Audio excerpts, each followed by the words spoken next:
The other morning, I watched the sunlight drift across my living room floor. It couldn't have lasted more than a few minutes, and if I had been looking at my phone, I probably would have missed it. Instead, I sat with my coffee and I watched the morning unfold. It made me think, maybe the moments we miss aren't the ones that matter less. Maybe they're simply the ones that we weren't present enough to see.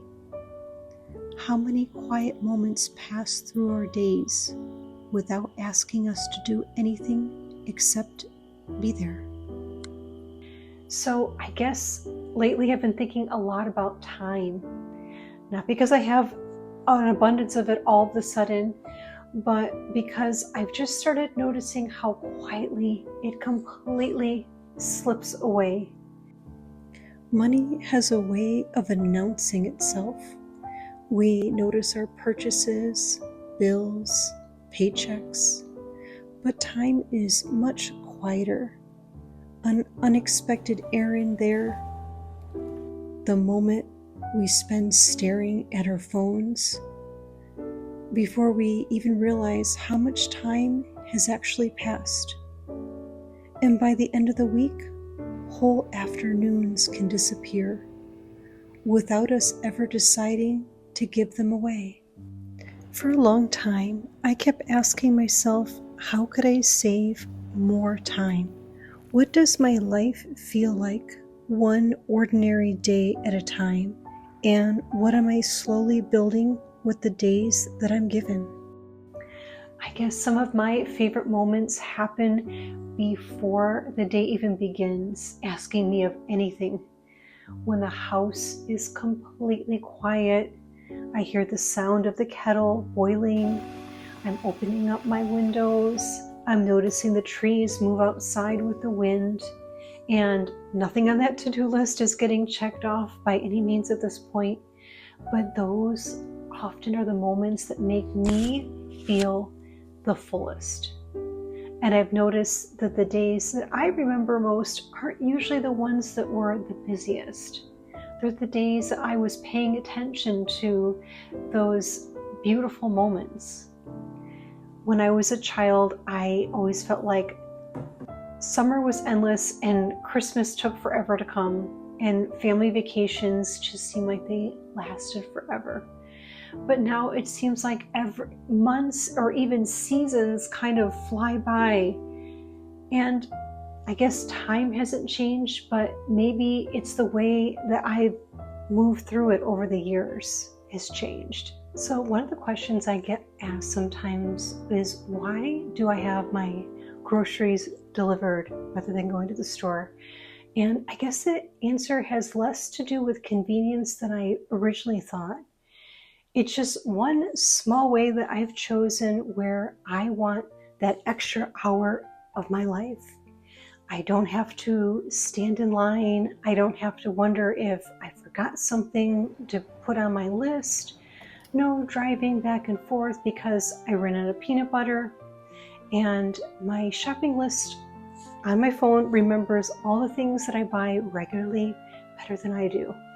So I guess none of those things are remarkable on their own, but together they just quietly give me something back, I guess. When I'm putting my groceries away, I love to put my old produce in one bin and then the newer in the other ones. It's a small habit that I almost forgot that I do, but it helps me so that I don't have to stop and think about it later in the week of what needs to be eaten first.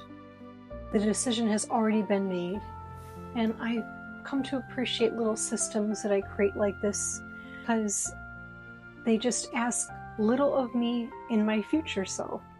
So I guess I don't want that extra hour to be productive, but it just seems like it's an hour that I have back for myself. Lately, I've become less interested in optimizing my life and more interested in making it feel just a little bit lighter. One of these ways is working out at home. It's just become another one of those quiet decisions that has worked really well in my life. It means that I don't have to work around a class schedule or spend time driving across town or having to choose a class simply because it was the only one that's available on the schedule that works with my schedule. So sometimes I just exercise on my lunch break, and other times I just say, you know what, I'm just going to finish work today, prepare little things in my home to have a nice evening, whether I'm watering plants, wiping down countertops. So when my Saturday arrives, it doesn't feel like another day of just catching up on everything. It feels open. I can have that slow breakfast, a beautiful drive somewhere, or just an afternoon where nothing needs to be done.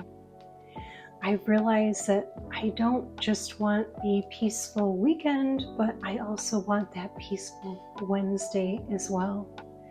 And maybe that's, I guess, the rhythm that I've been searching for so long. My life doesn't have to be perfectly organized. It's just one that doesn't constantly interrupt itself. And I've noticed that many of the changes that I've made have little to do with becoming more efficient.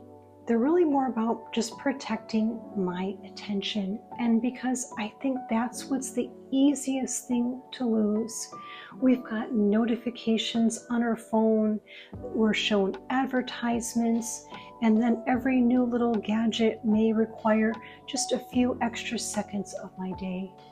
And I feel that's why we can live in the most convenient time in history and still feel like we still don't have enough time. I definitely believe that convenience can definitely save us minutes here and there, but it can't decide where we put our attention. And I guess maybe that's what makes time feel full in the first place.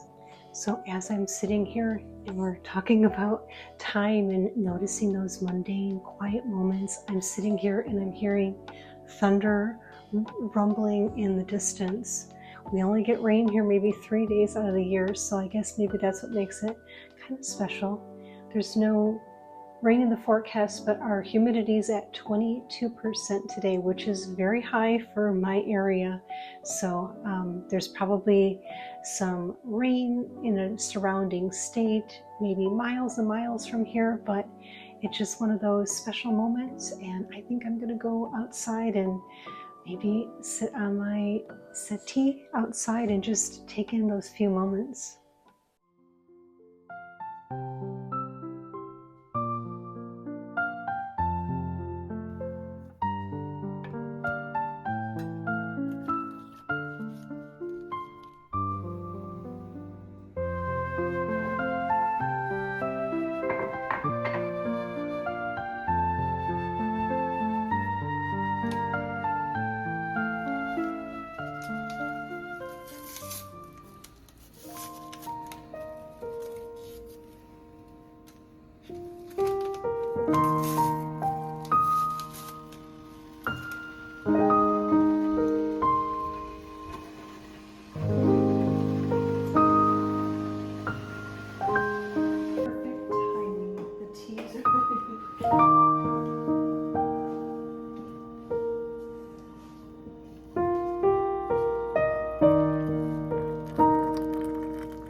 I've also been thinking about boredom, and not because I enjoy being bored, but because I was thinking, when was the last time that I actually had to just simply stop and wait for something and had nothing to do? It seems like every quiet moment comes with this temptation. We need to fill it, whether it's something on our phone, a podcast, a video, the television. But I realize for me, some of my clearest thoughts are when nothing was competing for my attention. Just enough quiet to hear my own thoughts. And there will probably never be a day when everything is completely finished. There's always going to be another email, another errand, or another task that's waiting to take place. But I guess for a long time, I believed that the peace would arrive once I completely finished everything and caught up. But now I think it's quietly waiting in just smaller places throughout our day, whether we're stopping while we're making a cup of tea, watering some plants, watching that morning light slowly go across the room. I guess moments like this don't need to be earned. You just have to notice them. And it's interesting that we say spend time the way we would with money, even though it's something completely separate from us.